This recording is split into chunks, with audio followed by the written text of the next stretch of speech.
গতিকে এতিয়া আপোনালোকলৈ এই আহ্বান জনাই আমাৰ এই সত্যভামাৰ বিবাহ নামৰ এই নৱম স্কন্ধৰ কাহিনীটোৱে আমাক কি ক'ব বিচাৰিছে আমি পৰৱৰ্তী আলোচনা কৰিম।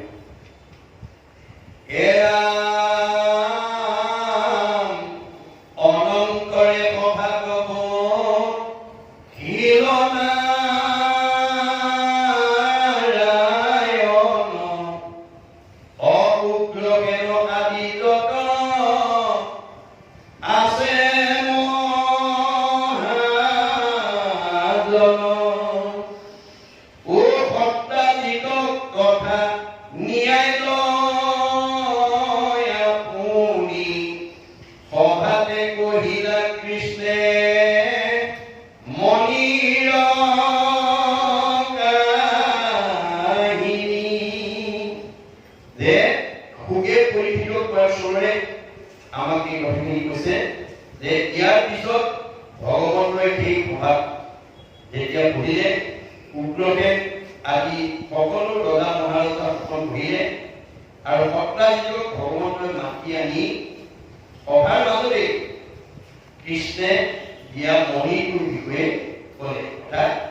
পাছে তাৰো ফুল ঘূৰি পখিলা বিবৰ 28 দিৱসৰ দুৰ্গ ভৈৰৱ ভয়ংকৰ। তাৰপিছত কৃষ্ণই এই মণিটো বিচাৰি মানে জাম্বৱন্তৰ গাঁতত গৈ প্ৰৱেশ কৰিলে আৰু 28 দিন জাম্বৱন্তৰ লগত যুদ্ধ কৰি জাম্বৱন্তক পৰাজয় কৰি মণিটো কৃষ্ণই পুনৰ লৈ আহিলে।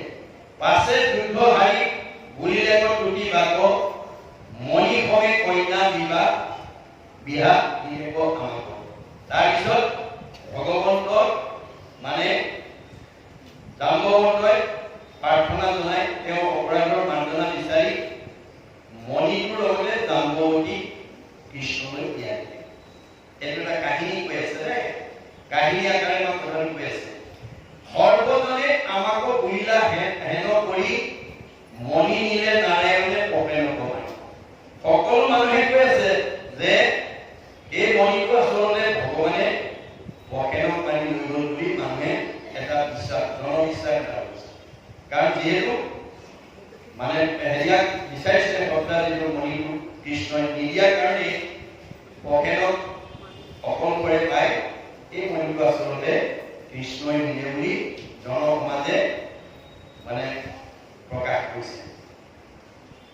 অয় আপোনাৰ কলংক গুচাই আপুনি হেৰা ভক্তৰাজিত আবে নয়ুত মণি সবাকে দেখাই মণি দিল তাৰ হাতে মহালাজে পদু মুখে লৈলা ভক্তৰাজিতে। সেই ভালুকক মাৰি যেতিয়া কৃষ্ণই মণিটো পুনৰ আনি ভক্তৰাজিৰ হাতত দিলে, ভক্তৰাজিয়ে লজ্জিত ভাৱেৰে মণিটো ললে। সকলো সমাজে পুনৰন্ত হৰি হৰি মিছা অপবাদ প্ৰভু পাইলা কেনে কৰি। আচলতে কৃষ্ণৰ মণিটো নিয়া নাছিল, পকেট আৰু ঘোঁৰাক মাৰি নিছিলে কোনে? সিংহ হয়। আকৌ সিংহক মাৰি জাম্বৱন্তই নিছিল। কিন্তু মানুহে প্ৰত্যক্ষভাৱে লোকবিশ্বাস কি বুলি ক'লে? যিহেতু তেওঁ ভক্তৰাজিক মণিটো বিচাৰিছিলে, মণিটো ভক্তৰাজিয়ে নিদিয়াৰ কাৰণে পকেটত অকলশৰীয়াকৈ পাই পকেটত মাৰি কৃষ্ণৰ মণিটো নিলে বুলি মানুহে আলোচনা কৰিছিল। গতিকে এই মিছা অপবাদটো ভগৱন্তই কোৱাৰ কাৰণে মানুহে হৰি হৰি বুলি মানে অনুতপ্ত হৈছে। সকলো সমাজে পুনৰন্ত হৰি হৰি মিছা অপবাদৰ প্ৰভু পাইলা কেনেকৈ। ভগৱানে মিছাকে এটা অপবাদ পালে। মণি লৈয়া ভক্তৰাজিক গৈ নিজৰ ঘৰ মনত মিলিল অনুতাপ নিৰন্তৰ। তেওঁ মণিটো লৈ ভক্তৰাজিয়ে যদিও ঘৰলৈ গ'ল, কিন্তু তেওঁৰ মনত অনুতাপ হ'ল যে মই মিছাকে তেওঁক বদনাম দিলো, এইটোৱে মোৰ কাৰণে ভুল হৈছে বুলি তেওঁ অনুতপ্ত হৈছে। যে আপোনালোকে এই কথাষাৰৰ পৰা কি শিক্ষা ল'বলগীয়া আছে? যে আপুনি জানিত ভাৱে বা অজানিত ভাৱে কেতিয়াবা আপুনি কিবা ভুল কাম কৰিব পাৰে বা বেয়া কাম কৰিব পাৰে। আপুনি কৰা বেয়া কামটোৰ কাৰণে যদি পৰিয়ালে বেয়া পায়, সীমাঘৰীয়া মানুহে বেয়া পায়, সমাজে যদি বেয়া পায়, তেতিয়া কৰাজনে অনুতাপ কৰিব লাগে। কি বুলি? যে মই এই কামটো কৰাৰ কাৰণে মোক সমাজে বেয়া পাইছে, পৰিয়ালে বেয়া পাইছে, গতিকে মই আৰু ভৱিষ্যতে এনেকুৱা কাম নকৰোঁ। এইবুলি যদি আমি কোনোবাই কিবা জানিত অজানিত ভাৱে ভুল কৰি যদি অনুতপ্ত হওঁ, তেতিয়া সেইটো প্ৰায়শ্চিত্ত বুলি কৈছে শাস্ত্ৰত। পাপ কৰি অনুতাপ উপজিলে যাৰ, অনুতাপেই প্ৰায়শ্চিত্ত জানি ভাষা। তাৰমানে আমি অনুতপ্ত হলে আমাৰ প্ৰায়শ্চিত্ত হয়, সংস্কাৰ হয়। আমি কাৰোবাক দণ্ড ভৰাই সংস্কাৰ কৰিব নোৱাৰো যদি সি অনুতপ্ত নহয়। এতিয়া ভক্তৰাজিয়ে অনুতাপ কৰিছে, আপোনালোক দুখে পাবি পাইলা মহা কষ্ট মনত গুণয়ক আবে ভৈলো ভৱে নষ্ট। এতিয়া ভক্তৰাজিয়ে মনতে ভাবি কৈছে যে আমি সকলো পাপ কাম কৰিলো, যিটো কথাই কওঁ মনত যোগ দিছে।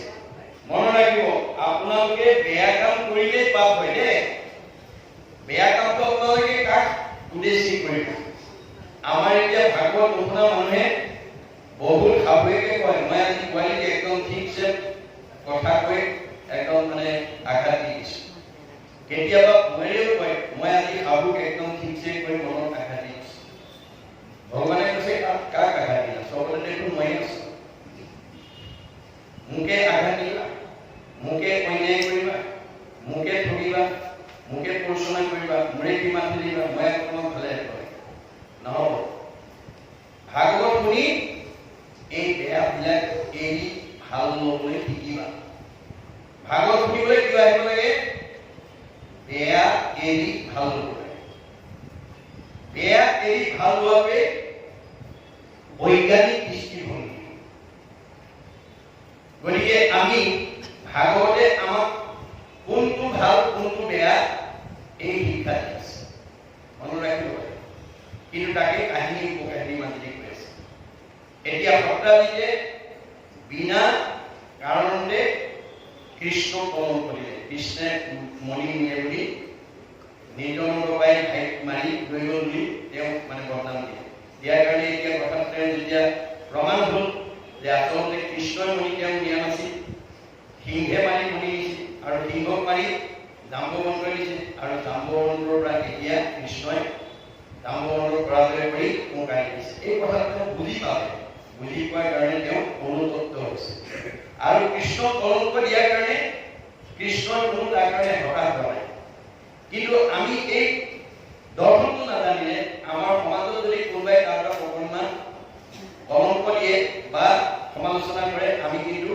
ভাগি পৰোঁ আমি হতাশ হৈ যাওঁ গতিকে আপোনালোকৰ যদি তেনেকুৱা স্বভাৱ আছে আজি এৰিব আমাক ভাগৱতে এই শিক্ষা দিছে কি কৃষ্ণক কলংক দুষ্টে দিলা কেনে দেখা আনৰ সামান্যৰ ইটো কোনো লেখা যে জগতৰ ঈশ্বৰ সৃষ্টি স্থিতি প্ৰলয়ৰ গৰাকী ভগৱন্তকো এটা পক্ষই বদনাম দিছে মনীষীৰ কৰি নিছে বুলি আৰু বৰুৱা শইকীয়া বৰা বনিয়া মানে হাজৰিকাক বদনাম দিয়াটো কি ডাঙৰ কথা গতিকে আপোনালোকক জানিত অজানিতভাৱে কোনোবাই হতাশ কৰাৰ উদ্দেশ্যে আপোনাৰ মন ভাঙি পেলাবৰ উদ্দেশ্যে হয়তো সমালোচনা কৰিব পাৰে বা বদনাম দিব পাৰে কিন্তু আপোনাৰ নিজৰ আত্মবিশ্বাস নাই মই আচলতে বেয়া কৰিছো নে ভাল কৰিছো মই শুদ্ধ পথে গৈছো নে ভুল পথে গৈছো আজি আপোনালোকে ইয়ালৈ আহোঁতে আবেলি বহুতে হয়তো দেখি পেলাই কৈছে কল্পনা আৰু মানুহবিলে চোৱা একদম কিলোকে ভাগৱত শুনিবৰ কাৰণে একদম কাণত গামোচা লৈ চেলেং লৈ যেনিবা ভুলহে এনেধৰণে আপোনালোকক কোনোবাই উপহাস কৰিব পাৰে বুলিয়ে আপুনি কাৰোবাৰ উপহাস শুনি নাযাওঁ আৰু ক'লেহে এনেকৈ কৈ নাযাওঁ এই বুলি যাতে হেন জানি মনস্থিৰ কলা নাৰী নৰ নিন্দিলেও ভগৱতী নেৰিবা মাধৱ কোনোবাই বেয়া বুলি ক'লে বুলি আপুনি ভক্তি পথৰ পৰা অৰ্থাৎ পোহৰৰ পথৰ পৰা কেতিয়াও বিচৰিত নহ'ব এই কথা আমাক ভাগৱতে শিকাইছে ভাগৱতে আমাক নীতি শিক্ষা দি আছে মনত গুণয় আলে ভৈলো হবে নষ্ট মিছা কাৰ্যে কৃষ্ণক গুৰিলো অপবাদ মহন্ত জনৰ মনে মিলিল বিভাগ এতিয়া সত্ৰাজিতে মনতে অনুতপ্ত হৈ দুখ পাইছে অপুন কৰ্ণ কৰিয়া গোচাই গৈ দুখ কেন মতে কৃষ্ণ মুদ ভুৱন্ত সন্তোষ এতিয়া কৃষ্ণ সন্তুষ্ট কৰাৰ কোনো দায়িত্ব এইটো উপলব্ধি কৰিছেনে আমি প্ৰত্যেকেই সত্ৰাজিতৰ দৰে অনুতপ্ত কৰিব লাগিব কাৰণ কৃষ্ণ বিনে আমি আনন্দৰ অধিকাৰী হ'ব নোৱাৰোঁ শান্তিৰ অধিকাৰী হ'ব নোৱাৰোঁ সুখৰ অধিকাৰী হ'ব ঐক্য প্ৰেমৰ অধিকাৰী কৃষ্ণ এটা শক্তি আমাৰ দিকে মনত ৰাখিব সৎ শক্তি সেই সৎ শক্তিটো আমি ঘৰত ৰাখিব লাগিব আপুনি কৃষ্ণক বিচাৰিব নালাগে কৃষ্ণই আপোনাৰ ঘৰ বিচাৰিব ভাগৱতে এই জ্ঞান দিছে কৃষ্ণই কাৰ ঘৰ বিচাৰি যাব যিখন ঘৰত পুৱা গধূলি ধূপ ধূনা কৰিব ঈশ্বৰৰ পৰা সমাধি কৰিব যেই নাম সেই হৰি জানা ইষ্ট কৰি নামৰ অংগ ভগৱন্তই যিখন ঘৰত ঈশ্বৰৰ গুণনাম হ'ব সেইখন ঘৰ বিচাৰি আৰু কৃষ্ণ যিখন ঘৰত থাকিব পৰিয়ালটো আনন্দত থাকিব মিলা প্ৰীতি থাকিব মৰম স্নেহ থাকিব একতাৰ মূলেৰে বান্ধি থাকিব আজি তাৰিখত তাত সেই পৰিৱেশটো নাই।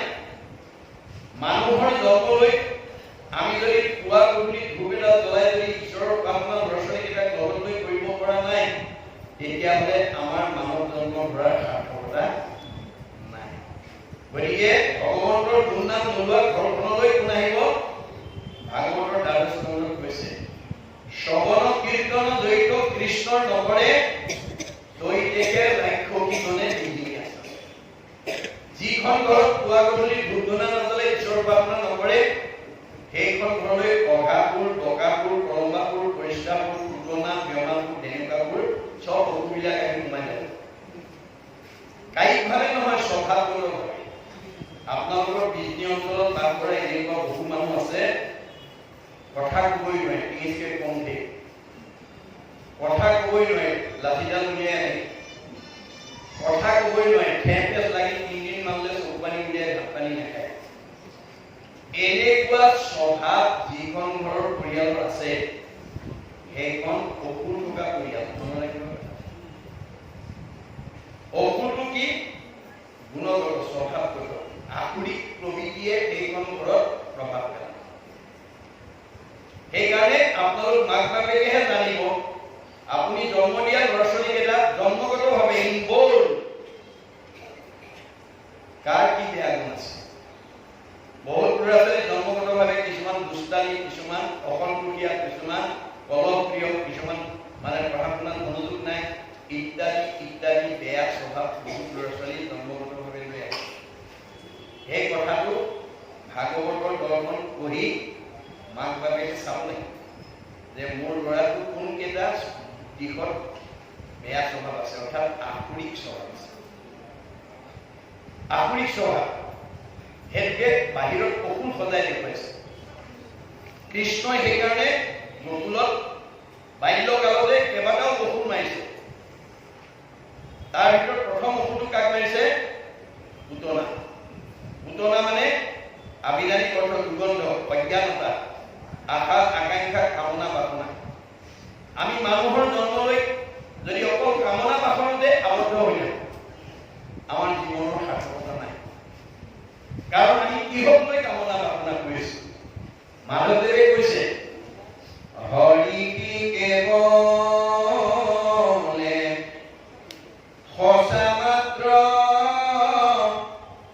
অ ৰাম ৰাম ৰাম ৰাম ৰাম, অকান্ত বিনে নিষাদক দেখি শুনি মানে। আমি এই পৃথিৱীত চকুৰে যিমান দেখিছো, কাণেৰে যিমান শুনিছো, চব মিছা। আজি আছে, কালিলৈ নাই, একো মিছা। কিন্তু আমি ভাগৱতৰ এই দৰ্শন নজনাৰ কাৰণে আমাৰ শতকৰা 90 জনে মিছাৰ পিছত দৌৰি আছে। যিটো মিছা তাকক আশা কৰি, ৰাম ৰাম ৰাম ৰাম ৰাম, দুৰাচাৰ মনৰ অজ্ঞান অজ্ঞানে। আজি আমাৰ মনটো সদাচাৰ কৰিব নোৱাৰাৰ কাৰণে দুৰাচাৰ মনৰ কবল কৰি মিছাৰ পিছত দৌৰি আছো। কেনেকৈ? ধায়ু বিষয়ং পুঞ্চ সংগস্তে সুপ্ৰদায়তি, সংগা সংধায়তি কাম, কামা ক্ৰোধ বিনায়তি, ক্ৰোধা ভবতি সন্মোহ, সন্মোহা স্মৃতি বিভ্ৰম, স্মৃতি ভংসা, বুদ্ধিনাশং, বুদ্ধিনাশা প্ৰণেশ্বৰী। আপোনাৰ মনটো যদি লগত নিব নোৱাৰা ধন সম্পত্তি, পুত্ৰ ভাৰ্তা, দেহ দেহৰ সুখত যদি গতি কৰে, সেই বাসনাত যদি আগবাঢ়ি যায়, বাসনাত বাধা কৰিলে খং উঠে। খং উঠিলে মোহগ্ৰস্ত হয়, মোহগ্ৰস্ত হলে স্মৃতি নষ্ট হয়, স্মৃতি নষ্ট হলে বুদ্ধি নষ্ট হয়, আৰু বুদ্ধি নষ্ট হলে প্ৰকৃত পথ বাচিব নোৱাৰি 84 নৰকত যায়। অৰ্থাৎ আপুনি বিভিন্ন দুখ যান্ত্ৰণাৰ সন্মুখীন। সেইকাৰণে গুৰুজনে ভাগৱতৰ মাজেদি কৈছে, যত দিব ঘৰ বাৰী কষ্ট অলংকাৰ, সবেও নুপুৰে মন এক দুখীয়া। আপোনাৰ মনটো যদি লগত দিব নোৱাৰা ধন সম্পত্তি মোহত পৰি যায়, যে আপোনাক একো বস্তুৰে জোৰা নহয়, তেওঁ অসন্তুষ্ট হৈ। অসন্তুষ্ট প্ৰাণীৰ অসন্তে মনৰ দুখ, তলৈ গল লক্ষ্মী পাইলে নাহি তাৰ লঘু। যাৰ মনটো অসন্তুষ্টীয়া লোকৰ সম্পত্তিও শান্তি দিব নোৱাৰে। এতিয়া উপায় কি হ'ব? আমাৰ উপায় ভাগৱতে কৈছে, যেহি পাৱে তাতে মহা তুষ্ট हुए মন, তেৱেহি ভিতৰৰ তেজ বাঢ়ে অনুক্ষণ। আপুনি পূৰ্ব পিনৰ ধৰক বিষ্ণু অঞ্চলত ভগৱানে য'ত ৰাখিছে, যি কৰ্ম কৰিবলৈ দিছে, কৰ্ম কৰি যিটো ফল পাইছে, ভক্তিৰ দ্বাৰা তাতে আত্মসন্তুষ্টি হৈ সুখে দুখে মুখে দুনো চালে না। সুখ দুখ সকলো সময়তে যি ঈশ্বৰৰ নাম ল'ব পাৰিব, তাৰ তেজ মানে ভক্তি, তেজ মানে প্ৰভাৱ, তেজ মানে প্ৰতিভা, তেজ মানে চেহেৰা, তেজ মানে পৰমায়ু বাহিৰ। মনত ৰাখিব কথা, পৰমায়ু বাহিৰ। গতিকে এই তথ্যটো নজনাৰ কাৰণে আজি আমাৰ সমাজত বহুত কোৱালিফাইড মানুহ, বহুত উচ্চ পদস্থ বিষয়ত চাকৰি কৰা মানুহে ভাগৱতৰ এই দৰ্শনটো নজনাৰ কাৰণে ভগৱানে তেওঁ ইমান উচ্চ পদস্থ চাকৰি মকৰল কৰা স্বত্বেও তেওঁ তাতে আত্মসন্তুষ্টি নহয়, ভগৱানে দিয়াতকৈ নিজাববীয়াকৈ অন্যায় আচৰণ কৰি হ'লেও সুখী আৰু মানে ধনী হ'বলৈ বিচাৰি ৰঙা ঘৰৰ অতিথি হ'ব। আজি আমাৰ সমাজত বহুত উচ্চ পদস্থ বিষয়ত চাকৰি কৰা মানুহে এই ভাগৱতৰ দৰ্শন নজনাৰ কাৰণে ৰঙা ঘৰৰ অতিথি হ'ব। বহুতে চাকৰিৰ পৰা নিলম্বন হ'ব লগা হৈছে। মই আজি এই আসনৰ পৰা এই অঞ্চলৰ সকলো শিক্ষিত উচ্চ পদস্থ বিষয়ত চাকৰি কৰা সকলক মই আহ্বান জনাম যে আপোনালোকে যি পদতে নাথাকক, ভগৱানক এই কোনো স্থায়ী হ'ব নোৱাৰে।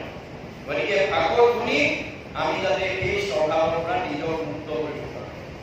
আমাৰ দাৰ্শনিক পণ্ডিতে কৈছে, we must concentrate as much as we get from God. ভগৱানে আমাক কি দিছে, আমি তাতে আত্মসন্তুষ্টি হ'বলৈ শিকিব লাগিব। এই কথা নজনাৰ কাৰণে আজি বহুত কোৱালিফাইড মানুহ, বহুত উচ্চ পদস্থ বিষয়ত চাকৰি কৰা মানুহ বিপদগ্ৰস্ত। গতিকে আমি যদি ভাগৱতৰ মাজেদি যদি নিজক আগবঢ়াই নিব পাৰোঁ, আমি তেনেকুৱা দুৰ্ভাগ্যৰ সন্মুখীন হ'ব নালাগে। সেইকাৰণে ভাগৱত শুনিবলৈ লাগে। ভাগৱতে আমাক নিয়মৰ কথা দিছে, ৮ প্ৰকাৰ সদাচাৰ। ভাগৱতত ৮ প্ৰকাৰ সদাচাৰ উল্লেখ আছে। কি? কায়ৰ সদাচাৰ, বাক্যৰ সদাচাৰ, মনৰ সদাচাৰ, দমন সদাচাৰ, শৌচ সদাচাৰ, অন্ন সদাচাৰ, স্নান সদাচাৰ, স্বয়ং সদাচাৰ।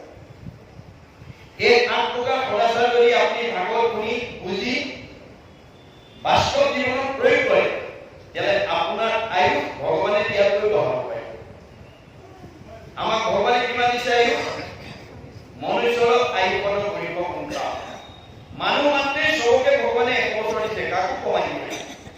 তৎসত্বেও আজি আমাৰ সমাজত বহু থিয়ভা প্ৰজন্ম 1 বছৰ ভোগ কৰিবলৈ নোপোৱাকৈ আমাৰ মাজৰ পৰা বিদায় দিছে।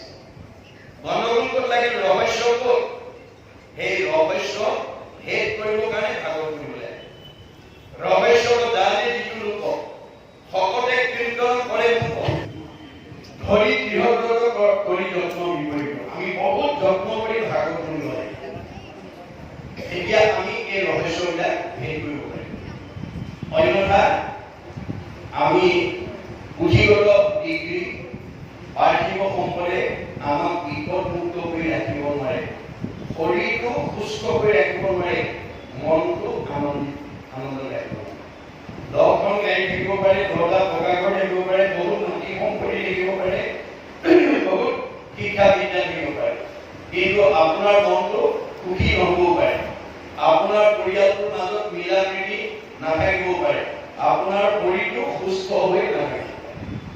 গতিকে এইবিলাকে আমাক প্ৰকৃত মানুহ হিচাপে গঢ়ি তুলিব নোৱাৰে যেতিয়ালৈকে আমি ভাগৱতৰ নিয়মবিলাক উপলব্ধি নকৰোঁ, ভাগৱতৰ নিয়ম মানি গৈছে। সেইকাৰণে শংকৰ মাধৱৰ দিনত কেইবাজনো আটা পুৰুষে শংকৰ মাধৱৰ পৰাই ভাগৱত ব্যাখ্যা কৰিছিল, কিন্তু তেওঁলোকৰ এটা চাৰিত্ৰিক বৈশিষ্ট্য আছিল। গুৰুতকৈ শিষ্য জ্ঞান, খুচৰি লয় জ্ঞান। নজনা কথাবিলাক মহাপুৰুষ দুজনৰ পৰা শিকি ল'লে। শিকাওঁতা মাধৱদেৱ 107 বছৰ জীয়াই থাকি শিকাওঁতা শংকৰদেৱ 120 বছৰ জীয়াই থাকিল। তেওঁলোকৰ পৰা শিক্ষা লোৱা বৰদলা আটাই 130 বছৰ, ৰামদাস আটাই 140 বছৰ, মথুৰা দাস আটাই 151 বছৰলৈ আহি গ'ল। ভগৱানে দিয়া বয়স 100 বছৰ আছে। এই উপৰঞ্চি বয়সবিলাক কাৰ পৰা আহি পালে? যিবিলাকে অনাচাৰ, বেবিচাৰ, ভ্ৰষ্টাচাৰ কৰিব, তাৰ পৰা ভগৱানে আয়ু কাটি নিয়ম মনাবিলাকক যোগ দিব। আপোনালোকৰ বিজনী অঞ্চলত আটাইতকৈ বেছি বয়স পোৱা মতা মানুহ কোন আছে আৰু আটাইতকৈ বেছি বয়স পোৱা মাইকী মানুহ কোন আছে? আপোনালোকে অকণমান চালে, সূক্ষ্ম দৃষ্টিৰে চালে এই তথ্যটো পাব। বিজনী অঞ্চলত যিজন মতা মানুহ নীতি ভদাচাৰ, ঈশ্বৰৰ প্ৰতি ভক্তি আছে, তেওঁ আনতকৈ আয়ু বঢ়াব। যিগৰাকী মাইকী মানুহ নীতি ভদাচাৰত থাকিব, ঈশ্বৰ ভক্তি থাকিব, তেওঁৰ আয়ু বাঢ়িব। আৰু যি তাৰ বিপৰীত হ'ব, তাৰ আয়ু কমিব। গতিকে 1 নম্বৰ ভদাচাৰটো হৈছে এই দেহৰ ভদাচাৰ। দেহটো আমি দান ৰক্ষণত, পবিত্ৰ কমত আমি লগাব লাগিব। বাক্যৰ ভদাচাৰ। আজি আমাৰ কথা ক'ব নজনাৰ কাৰণে বিজনী অঞ্চলত বাস কৰা বহুত গৃহস্থী কাৰোবাৰ স্বামী স্ত্ৰীৰ মাজত মনোমালিন্য, কাৰোবাৰ শাহু বোৱাৰীৰ মাজত মনোমালিন্য, কাৰোবাৰ ককাই ভাইৰ মাজত মনোমালিন্য, কাৰোবাৰ সীমা ঘৰীয়াৰ মাজত মনোমালিন্য ইত্যাদি ইত্যাদি। ঘৰবোৰ ক'ত থাকে? আমাকতো মিলা প্ৰীতিৰে থাকিবৰ কাৰণে শ্ৰেষ্ঠ দিব দিছিলে মানুহ। কিন্তু মানুহৰ জন্ম পাই আপুনি নিজৰ ঘৰখনতে স্বামী স্ত্ৰীৰ মাজত মনোমালিন্য, শাহু বোৱাৰীৰ মাজত মনোমালিন্য, ককাই ভাইৰ মাজত মনোমালিন্য, সীমা ঘৰীয়াৰ মাজত মনোমালিন্য। ঘৰবোৰ ক'ত লাগে? দণ্ডবোৰ হ'ল কথা ক'ব নজনা। কথা ক'ব নজনা পৰিয়াল সমাজত কোনো মানুহে মিলা প্ৰীতিৰে থাকিব নোৱাৰে। সেইকাৰণে আমাৰ ভাগৱতে কথা ক'বলৈ সদাচাৰ শিকাই দিছে। আমাৰ কথাবিলাক আমি কেনেকৈ ক'ব লাগিব? সত্য, প্ৰিয়, হিত। মনত ৰাখিব দেই। সদায় সঁচা কথা ক'বলৈ যত্ন কৰিব। সঁচা কথা কোৱা মানুহে কালৈ ভয় নকৰে। মূৰ তুলি কথা কয়, সাহসেৰে কয়। মিছা কথা কোৱা মানুহে তললৈ মূৰ কৰি থাকে, ধৰা পৰাৰ ভয় কৰে। আপোনালোকৰ পৰিয়ালত সঁচা কথা কোৱাজনলৈ মিছা কথা কোৱাজনে সমী কৰে। সমাজত সঁচা কথা কোৱাজনলৈ মিছা কথা কোৱা সকলে সমী কৰে। মনত ৰাখিব। গতিকে সঁচা কথা কেনেকৈ ক'ব লাগিব? প্ৰিয়, মানুহে শুনি ভাল পোৱাকৈ ক'ব লাগিব, অহংকাৰে নহয়। আৰু হিত, আপুনি কোৱা কথাটোৱে আনৰ উপকাৰ কৰিব লাগিব। What is God? শব্দ ব্ৰহ্ম, ই অবিনাশী। আপুনি যি উদ্দেশ্যে শব্দটো ক'ব তাৰ প্ৰতিক্ৰিয়া হ'বই, ই কেতিয়াও বিনাশ নহয়।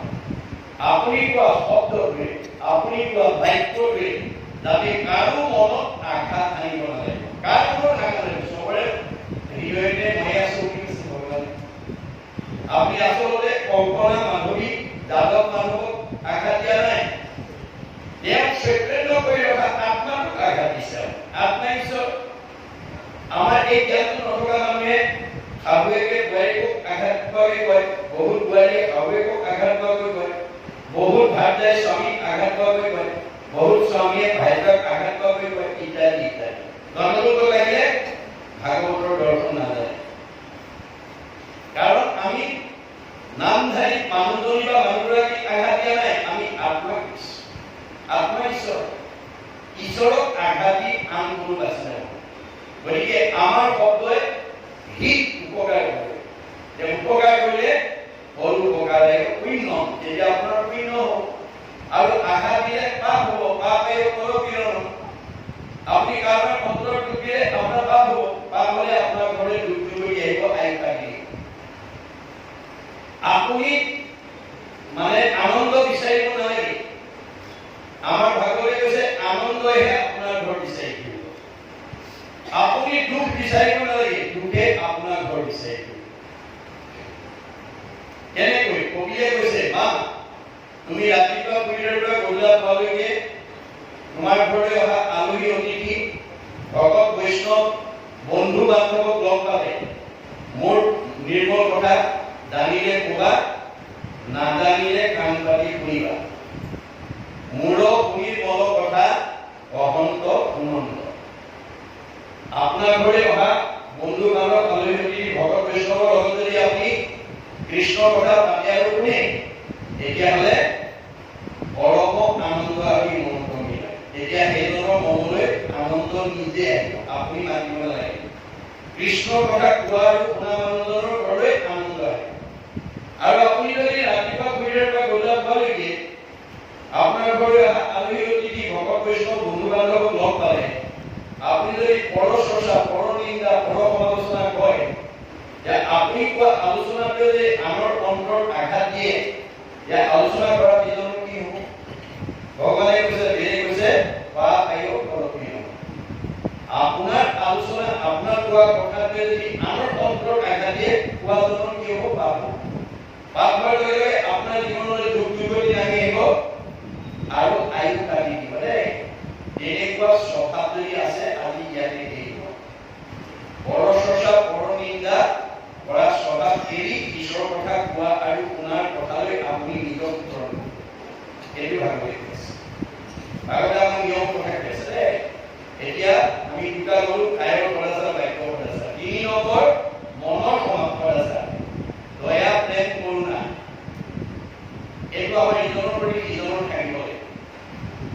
আমি ইজনে সিজনক ভাল পালেহে ভগৱানক ভাল পাব পাৰিম। আমি যদি ইজনে সিজনক ভাল নাপাওঁ ভগৱানক ভাল পোৱাৰ আমাৰ অধিকাৰ নাই। ভগৱানে কৈছে মোক ভাল কৰাৰ আগতে নিজৰ পৰিয়ালটোক ভাল পাবলৈ শিকিবা। মোক ভাল কৰাৰ আগতে সীমা কৰিয়া ওচৰ চুবুৰীয়াক ভাল পাবলৈ শিকিবা। মোক ভাল কৰাৰ আগতে তোমাৰ ঘৰলৈ অহা আলহী অতিথি ভকত বৈষ্ণৱক ভাল পাবলৈ শিকিবা। মোক ভাল কৰাৰ আগতে দেখাজনক ভাল পাবলৈ শিকিবা। দেখাজনকে যি ভাল নাপায় নেদেখাজনক ভাল পোৱাৰ তাৰ অধিকাৰ নাই। ভকতক পাই যাৰ নাহিকে হৰি সাক্ষাতে মোক পাইলে যিটো বাকী কৰিবে ঘটি। গতিকে আমি ইজনে সিজনক ভাল পাবলৈ হ'লে আজিৰ দৰে পৰিৱেশ আমি গঢ়ি তুলিব লাগিব। ঘৰখন সমাজখন নামঘৰৰ সত্ৰত আমি এই পৰিৱেশ আনিব লাগিব। ঈশ্বৰৰ কথা শুনাৰ পৰিৱেশটোৱে হৈছে ধৰ্ম। ঈশ্বৰৰ কথা যি মানুহে শুনে কয় গায় সেইটো ধৰ্ম। আৰু ধৰ্মই কি কৰিব? আমাক ইজনে সিজনক ভাল পাবলৈ শিকাব। ইজনে সিজনক ভাল পালে ভগৱানক ভাল পাব পাৰে। সৰ্বপল্লী ৰাধাকৃষ্ণনে কৈছে religion binds man to man and man to God. ধৰ্মই আমাক কি কৰে? ইজন মানুহে সিজন মানুহক ভাল পাবলৈ শিকায়। ইজনে সিজনক ভাল পালে ভগৱানক ভাল পাব। আৰু ধৰ্মই কি হ'ব? আপোনাৰ বিষ্ণুনগৰ এলেকাত বাস কৰি থকা সমাজখনক একতাৰ দৰে বান্ধি ৰাখিব। এই পৰিৱেশলৈ যদি আপোনালোকে আহি থাকে আপোনালোকৰ মাজত ঐক্য সম্প্ৰীতি গঢ়ি সমন্বয় গঢ়ি।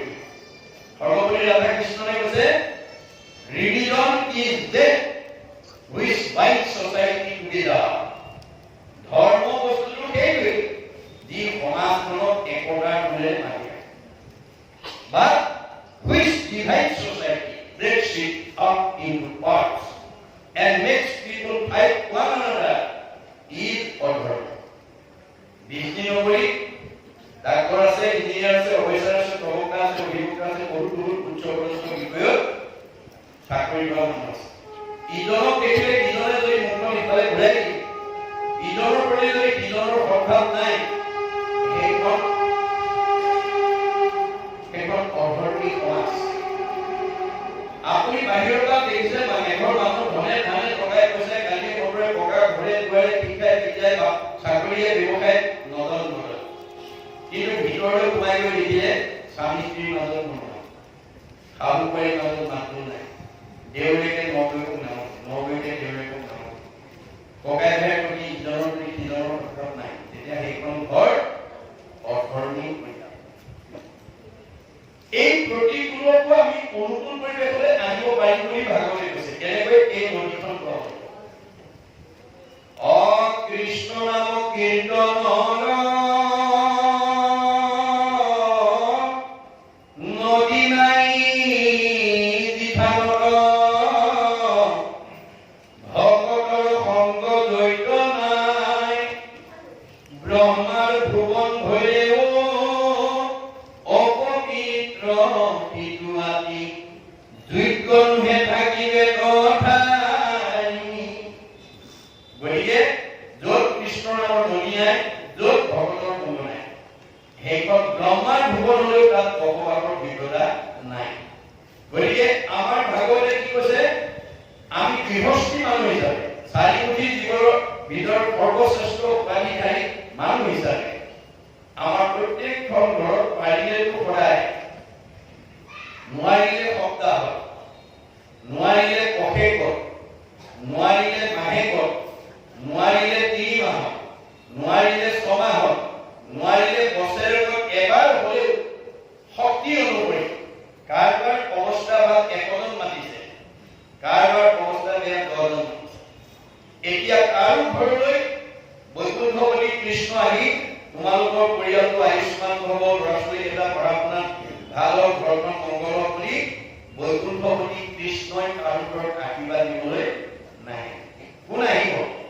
ভাগৱতে কৈছে হৰিৰ মূৰ্তিক হৰি ভক্তক দেখিবা, শক্তি অনুৰূপে তাৰ কৃতি আচৰিবা। আপোনাৰ যিমান সামৰ্থ্য আছে সেইমতে আপুনি অনুষ্ঠান পাতক আৰু দিল খুচিৰে একদম সেৱা শক্তি ভকতে যদি আপোনাৰ ঘৰত গৈ বৰ ভাল লাগি বুলি প্ৰশংসা কৰি আশীৰ্বাদ দিয়ে, সজনৰ আশীৰ্বাদ দিলে কৃষ্ণ। গতিকে আমাৰ গৃহস্থী ঘৰত যদি আমি বছৰত এবাৰ যদি ভকতৰ বৰধুনি পেলাব নোৱাৰো, সেইখন ঘৰ প্ৰদূষণযুক্ত হৈ প্ৰদূষণমুক্ত হৈ। গতিকে প্ৰদূষণমুক্ত কৰিবলৈ কেনেকৈ? হৰিনাম নিশ্চিত কৰিব। হৰিনাম ভূতাসন বা সুখাংগম কনে কনে দহি কৰাইছে। আজি এই এমহীয়া ভাগৱত বা ব্যাখ্যা অনুষ্ঠানে বিষ্ণু ভক্ত বা বিষ্ণু অঞ্চলতেই নহয়, জগতৰ প্ৰদূষণবায়ু সম্পূৰ্ণ কৰিছে। আৰু এই মাইক্ৰফোনৰ দ্বাৰা ভাগৱতৰ প্ৰতিধ্বনি যিমান দূৰলৈকে গৈছে, একজনে যদি নাম ওচৰলৈ কোনে পালে বা সবালো কৰে, মানুহটো দূৰৰ কথা, মূল ভক্ত জড়িত থাকে, উদাৰ চৰিত্ৰ, কীট পতংগ পবিত্ৰ কৰে। পঁইতাচোৰা নিগনি পৰ্যন্ত প্ৰাণী জগতৰো এই এমহীয়া কাৰ্যসূচীয়ে জগতৰ উপকাৰ সাধন কৰিছে। আপোনালোকৰ ভক্ত ৰাইজে সমবেতভাৱে অনুষ্ঠিত কৰা এমহীয়া ভাগৱতে গাঁওখনৰ বা সমাজখনৰ বাদেও যদি জগতৰ উপকাৰ সাধন কৰে, তেতিয়াহ'লে আপোনালোকৰ সেই মানে সমাজখনৰ কি হ'ব? সৰু উপকাৰ শূন্য, আপোনালোকৰ শূন্য। মনত ৰাখিব এই তথ্য আমাৰ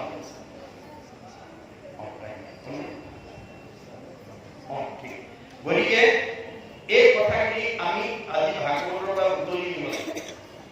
ভাগৱত পঢ়িলে শুনিলেই নহ'ব, ভাগৱতত কোৱা প্ৰতিটো কথা আপুনি বাস্তৱ কাৰ্য কৰি কৰিব লাগিব। সচেতন মাক বাপেকেহে জানে স্কুললৈ পঠিওৱা ল'ৰা-ছোৱালীকেইটা কোন বিষয়ত দুৰ্বলতা আছে। অংকত দুৰ্বলতা নে, ইংৰাজীত দুৰ্বলতা নে, সমাজ অধ্যয়নৰ দুৰ্বলতা নে, বিজ্ঞানৰ দুৰ্বলতা নে, ছবিত দুৰ্বলতা, মাক বাপেকেহে জানে। কিন্তু আমাৰ ভাগৱতে কৈছে তুমি স্কুললৈ পঠিওৱা ল'ৰা-ছোৱালীকেইটাৰ কোনোবা বিষয়ত দুৰ্বলতা আছে বুলি জানি সীমানতেই সীমাবদ্ধ কৰিলে নহ'ব। তাক সবলতালৈ নিয়াৰ ব্যৱস্থাটো ভাগৱতৰ আদৰ্শৰে বাস্তৱত ৰূপায়িত হৈছে। যে আপোনাৰ ঘৰলৈ অহা সন্ত মহন্ত ভক্ত বৈষ্ণৱ আলহী অতিথিক ওচৰত আপুনি আচৰণি কৰি পথেখনত বহুৱাই আছে যদি সুবিধা লোৱাব আৰু ল'ৰা-ছোৱালীকেইটাক আমন্ত্ৰণ কৰিব। আনি সেৱা কৰাই ভকতক ক'ব, প্ৰভু ল'ৰাটোৰ অংকত বৰ দুৰ্বলতা, ছোৱালীজনী ইংৰাজীত বৰ দুৰ্বলতা, কৃপা কৰি অকণমান আশীৰ্বাদ দি থৈ 10জনে যদি মূৰত হাতী ঈশ্বৰে কৃপা কৰিব পৰা সজনৰ আশীৰ্বাদ দিলে কৃষ্ণৰ কথা, ভকতে আশীৰ্বাদ দিলেহে ঈশ্বৰে কৃপা কৰিব। দৈৱপতিৰ যদি সাধুৰ সংগ পায় নিশ্চয় জানো তাহাঁতৰ স্বভাৱ। সন্ত মহন্ত ভক্ত বৈষ্ণৱ আলহী যদি আশীৰ্বাদ পায় তাৰ স্বভাৱ সলনি। এয়া ভাগৱতৰ মত, মনত ৰাখিব। ভাগৱতে আমাক নীতি শিক্ষা দি আছে, জীৱন শৈলী সুন্দৰভাৱে পৰিচালনা কৰিবৰ কাৰণে যিবোৰ পদ্ধতি সেই কথা কৈ আছে। 3 নম্বৰ আমাৰ 4 নম্বৰ গমন পথ আছে। আমাৰ ভৰিকেইটা ভগৱানে কিয় দিছে? যাবৰ কাৰণে। যাবলৈ দিছে বুলি আপুনি অবৈমা গমন কৰিলে নহ'ব। ভাগৱতত কলৈ যাব লাগিব, কলৈ যাব নালাগিব সীমা বান্ধি দিছে। প্ৰথম সীমা কি দিছে? প্ৰথম স্কন্ধত কৈছে যে আমাৰ পৰিয়ালৰ কোনো সদস্য যাতে বলি থকা ঠাইলৈ যাব নোৱাৰে। বলি ক'ত থাকে? পৰীক্ষিতে বলি নিগ্ৰহ কৰোঁতে 4টা ঠাই পানী দিছে। নিৰ্পলি গুণত্ব বলি কুকৰিলো স্থান, জৈৱ খেলে জুৱা পাশা কৰে মদ্যপান। স্ত্ৰী পঞ্চপোনা গৃহস্থলত থাকে দ্বৈত, এই স্থান 4 স্থানৰ দিলো পঞ্চকে। প্ৰধানকৈ 4টা ঠাই দিছে। বলি জুৱা পাশা খেলা, মদ ভাং খোৱা, পৰস্ত্ৰীৰ আসক্ত, হিংসা। এই 4টা ঠাইলৈ যাতে আমাৰ কোনো সদস্য যাতে গমনাগমন কৰিব লগা নহয়, তাৰ প্ৰতি জ্যেষ্ঠসকলে চোকা দৃষ্টিৰে। আন এটা নিবন্ধ দিছে কি? অন্য দেৱী দেউ নকৰিবাকে, এটা বে গৃহু নপকিবা তাক, 2টা বে মূৰ্তিকো নাচাবা, 3টা বে ৰখাব নাথাকে, 4টা বে। এই 4 বেদ মানি যদি আপুনি বাৰীত খেতি কৰে, 4ফালে যদি বেৰা দি থোৱা থাকে, কোনো গৰু ছাগলী সোমাই আপোনাৰ শস্য অনিষ্ট কৰিব নোৱাৰে। ঠিক আমাৰ এই জীৱটোক যদি ভাগৱতে বান্ধি দিয়া 4টা বেৰত ৰাখিব পাৰো, আমাৰ ভক্তি ব্যৱস্থা নহয়। এইটো ভাগৱতৰ মতটো সংঘ, অনাসংঘ, বামুণীয়া, কীৰ্তনীয়া, সত্ৰ, সমাজ, অসমৰ মানুহ, ভাৰতৰ মানুহ কাৰণে নহয়। শংকৰদেৱ যদিও অসমত আৱিৰ্ভাৱ হৈছিলে, যে অসমৰ মানুহৰ কাৰণে বা ভাৰতৰ মানুহৰ কাৰণে কোনো জাতি জনগোষ্ঠীৰ মংগলৰ কাৰণে তেওঁ ভাগৱত ৰচনা কৰা নাই। তেওঁ ভাগৱতৰ দ্বাৰা গোটেই বিশ্বৰ জীৱশ্ৰেষ্ঠ মানৱক আহ্বান জনাইছে। মনত ৰাখিব কি বুলি? উবা নৰলোক হৰি হৰি লোক ধৰা ইটো উপদেশ এৰা আৱদাল জীৱা কটকাল ধৰা হইল পৰকে। উবা অসমৰ, উবা ভাৰতৰ, উবা সংঘ, অনাসংঘ, বামুণীয়া, কীৰ্তনীয়া, সত্ৰ, সমাজ বুলি কোৱা নাই, বিশ্বৰ মানৱক আহ্বান জনাইছে। এই আহ্বানৰ প্ৰতি সঁহাৰি জনাই মহাত্মা গান্ধীয়ে মন্তব্য কৰিছে কি বুলি? What Shankardev was alone able to do, nowadays the whole army of the English knowing people cannot do. বিশ্বত এতিয়ালৈকে মহাপুৰুষ শংকৰদেৱে বিশ্ববাসীৰ কাৰণে যিমান অমূল্য অৱদান দি থৈ গৈছে, পৃথিৱীত কোনো গুৰুৱে দিব পৰা নাই। আৰু এইজন গুৰু অসম মাতৃৰ বুকুত আৱিৰ্ভাৱ হোৱাৰ কাৰণে সমস্ত অসমবাসী মহামানৱ মহাত্মা গান্ধীয়ে ভূয়সী প্ৰশংসা কৰি গৈছে কি বুলি? Assamese indeed fortunate, for Shankardev has 5 centuries back given to Assamese people an idea which is also my idea of Narayan. মই যিখন নাম ৰাজ্য অসমত প্ৰতিষ্ঠা কৰাৰ নামত কৰি আহিছিলো, শংকৰদেৱে 500 বছৰ পূৰ্বতে এই নাম ৰাজ্য অসমত প্ৰতিষ্ঠা কৰিছে। অসমবাসী সঁচাকৈয়ে গতিকে ভাগৱত কোনো জাতি জনগোষ্ঠীৰ সমাজৰ কাৰণে নহয়, বিশ্ব মানৱৰ কাৰণে, জীৱশ্ৰেষ্ঠ মানৱৰ কাৰণে এই নিয়ম মানি কৰিছে। তাৰপিছত স্নান কৰে। ছাৰ আমাৰ এতিয়া গৰম দিন, গৰম উঠিলে বুলি বাথৰুমত গৈ বটলকে পানী ঢালি গা ধুলে নহব, বাহিৰটো শুদ্ধ কৰিলে নহব, ভিতৰটো শুদ্ধ কৰিব। আপুনি গা ধুই থাকোঁতে ভগৱতৰ নাম গাই থাকিব লাগিব। জয় গুৰু শংকৰ ভগৱনা গুৰু দাসেৰি নাহিকে উপাম তোহাই চৰণেৰ শতকোটি ভাই গুৰু প্ৰণাম দৰ্শিত সুন্দৰ গৌৰৱ বলে মনোদৈশন প্ৰকাশ সকলো সভাপতি ৰঞ্জন দাসেৰি দৰ্শনী পাপ বিনাশ। যিমান পাৰে গাই থাকক, ঘোষা, কীৰ্তন, বৰগীত ইত্যাদি দিহান গাই গাবি থাকক, বাহিৰ ভিতৰ ভিতৰ আৰু সকলো পবিত্ৰতাৰ ভিতৰত আমাৰ অনুসংগীতাত কৈছে সৰ্বেশাম এব শোষণাম অৰ্থ শোষণ পৰম শ্ৰীমিতম। সকলো পবিত্ৰতাৰ ভিতৰত অৰ্থৰ পবিত্ৰতাটো সৰ্বশ্ৰেষ্ঠ। গতিকে আপোনালোকক অৰ্থৰ মায়ে যাতে মূল পথৰ পৰা যাতে বিচলিত কৰিব নোৱাৰে, প্ৰায় মানে সাৱধান। কাৰণ আমাৰ স্বাভাৱিকতে বহু সমাজত সভাপতি সম্পাদক পাতি অনুষ্ঠান পাতি মানুহে দান বৰঙণি দিয়ে, অনুষ্ঠান ভালকে উদযাপন হয়, কিন্তু ৰাহি বা মানে হানি পইচা হিচাপটো নিদিয়ে বহুত সভাপতি সম্পাদক। গতিকে ফলত কি হয়, তেওঁলোকৰ প্ৰতি মানুহৰ আস্থাটো হেৰাই যায় আৰু তেওঁলোকে দ্বিতীয়বাৰ আৰু তেনেকুৱা দায়িত্ব লৈ অনুষ্ঠান আগবঢ়ায়।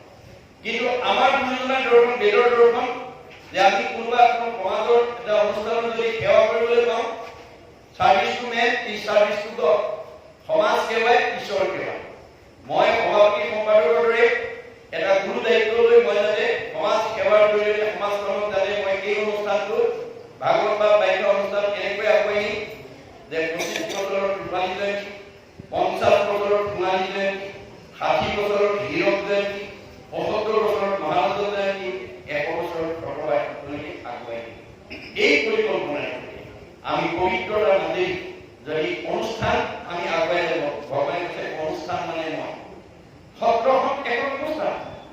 এই সত্ৰৰ প্ৰণালী উন্নয়নৰ কাৰণে আপুনি যদি গাড়ীত মানসিক বৌদ্ধিক আৰ্থিকভাৱে অকণমান সহায় কৰে, আপোনাৰ গতিকে এই কথাবোৰ নজনাৰ কাৰণে আজি আমাৰ বহুত বিপদে গৈছে। গতিকে স্নান কৰাইছে, তাৰপিছত আহিলে স্বয়ং কৰাইছে। আমাৰ আজি সমাজত বহুত মানুহ কোন নাজানে উঠিব। এতিয়া গৰম দিন ফেন চলি আছে, কোমল বিচনা পাৰি দিছে, আঁঠুৱা কৰি দিছে, প্ৰটিনযুক্ত আহাৰ টেম্পাৰাই খাইছে আৰু বিচনাত গৈ নকমে কৰি ফুৰিছে। তেনেকুৱা অভ্যাস আছে যদি এই আমি কেনেকৈ শুব লাগে মাধৱদেৱে নিয়ম মানি দিছে। দুঃস্বপ্ন নাশন ইটো মাধৱ মাধৱ নাম, দুষ্ট গ্ৰহ ভয় ভয় বিনাশন, পৰম সম্পদ ৰূপ জানি মাধৱৰ নাম সৰ্বদাই কৰি। আমি শুবলৈ যাওঁতে ভগৱানৰ হাজাৰটা নামৰ পৰা এটা নাম 1000 এঠাকি পৰা এঠাকি উশাহ যদি গাই শুব পাৰোঁ, তেতিয়া কোনো দুষ্ট গ্ৰহে আমাৰ মনত প্ৰতিক্ৰিয়া কৰিব নোৱাৰে। কেতিয়াবা আপোনাৰ এনেকুৱা হয়, পাৰিবাৰিক জীৱন, দাম্পত্য জীৱন, যুগ্ম জীৱন, সাংসাৰিক জীৱনৰ কিছুমান প্ৰতিক্ৰিয়া ভাৱে মনত এনেকৈ প্ৰভাৱ পেলায় যে বহু সময়লৈকে আপোনাৰ টোপনি নাহে, চাতি ফুটি নাহে। তেনেকুৱা দুৰ্দিন যদি আপোনালোকৰ জীৱনলৈ কেতিয়াবা নামি আহে, আপোনালোকে কি কৰিব লাগিব? আমাৰ মাধৱ গুৰুৱে কৈছে যে আপুনি 1000 এঠাকি ঘোষাৰ যিমান ঘোষা মুখস্থ আছে, যিমান কীৰ্তন মুখস্থ আছে, যিমান বৰগীত মুখস্থ আছে, যিমান দিহানাম মুখস্থ আছে, এটাৰ পিছত এটাকৈ গাই যাওক। অতি কম সময়ৰ ভিতৰত চাউণ্ড শ্ৰী মধুৰ টোপনি, মধুৰ টোপনি। গতিকে আমাৰ বহুত মানুহ বুজিবও নাজানে, সাৰ পালে চকু মোহাই কামৰ ধান্দাত নামি আহে। তেনেকুৱা স্বভাৱ আছে যদি এই আমি কেনেকৈ পুৱা বিচনাৰ পৰা উঠি আহিব লাগে, আমাৰ ভাগৱতে নিয়ম মানি দিছে যে আমাৰ ভগৱন্ত আমাৰ এই দেহ জগতত 3টা গুণত অৱস্থান কৰিছে। ব্ৰহ্ম, পৰমাত্মা, ভগৱন্ত একে তত্ত্ব, একৰেকে 3 নাম লক্ষণ ভেদত 3টা গুণনাম লৈ ভগৱন্ত আমাৰ দেহ জগতত অৱস্থান কৰিছে। প্ৰথম ব্ৰহ্মৰূপে আমাক চৈতন্য কৰি ৰাখিছে, জ্ঞাপন কৰি ৰাখিছে। আপুনি দুৰ্ঘূল টোপনি গলেও আপুনি জীয়াই থাকে। এজন টোপনি যোৱা মানুহে ক'ব পাৰে নেকি মই জীয়াই আছো নে মৰিলো? নোৱাৰে। তথাপিতো আপোনাক জীয়াই থাকে কোনে? ব্ৰহ্ম। সাৰ পোৱাৰ লগে লগে চকুৰে দেখে, কাণেৰে শুনে, মুখেৰে খায়, হাতেৰে কৰে, ভৰিৰে যায়, আপোনাৰ ইন্দ্ৰিয়বিলাক চৈতন্য কৰি ৰাখিছে কোনে? পৰমাত্মাই। আৰু ভগৱন্ত সৃষ্টি গৰাকী ভগৱন্তই কৈছে মানে আমাক যথাকৰ্ম তথা ফল দিবৰ কাৰণে অৱস্থান কৰিছে। যাৰ কাৰণে অৰ্জুনক কৈছে অৰ্জুন কৰ্ম আমি অধিকাৰ অস্তি, তোমাক কামৰ অধিকাৰ দিছো, মা ফলপ্ৰদাচন, মোৰ বা কোনো ফল নিবিচাৰিব। অৰ্জুনে প্ৰতিবাদ কৰিছে যদি ফলে বিচাৰিব নালাগে তোমাক প্ৰাৰ্থনা কৰাৰ প্ৰয়োজনেই বা কি? কৃষ্ণই হাঁহি পেলাই কৈছে, কৃষ্ণই বোলে আপোনাক আৰু হেতু মহাদেৱ নুখুজিলে ঈশ্বৰে আপুনি হে অৰ্জুন তুমি মোক ফল বিচাৰিব নালাগে, মই তোমাক নুখুজাকে দিম। নুখুজাকে দিয়া বোলে প্ৰমাণ যেন শিশু চোৱা ভক্ষ নুবুজয় তথাপিতো স্নেহে থাকি মাতৃষ্কমে। এটা কেঁচুৱাই গাখীৰ নিবিচাৰিলে বুলি মাকে বিচনাত পেলাই যিটো কামত আবদ্ধ হৈ নাথাকে। কৰ্মৰ মাজৰ পৰাই পুত্ৰ স্নেহত আপ্লুত হৈ এগৰাকী মাতৃয়ে নিজৰ সন্তানক যেনেকৈ স্তনদান দিয়ে, ময়ো তোমাক যথা কৰ্ম তথা ফল দিয়ে, তুমি মাত্ৰ কৰ্ম নিৰ্বাচন কৰিবলৈ শিকিবা। বোলে কৰ্ম কি? বেদে যাব বিধি আছে তাকে বোলে বেদ বিহিত কৰ্ম। বোলে বেদে কি দিছে? ঈশ্বৰৰ অৰ্থে যিটো কৰে তাকে বোলে কৰ্ম। আজি এইটো আপোনালোকে এমহীয়া কাৰ্যসূচীটো ঈশ্বৰৰ অৰ্থে কৰিছে। এমাহ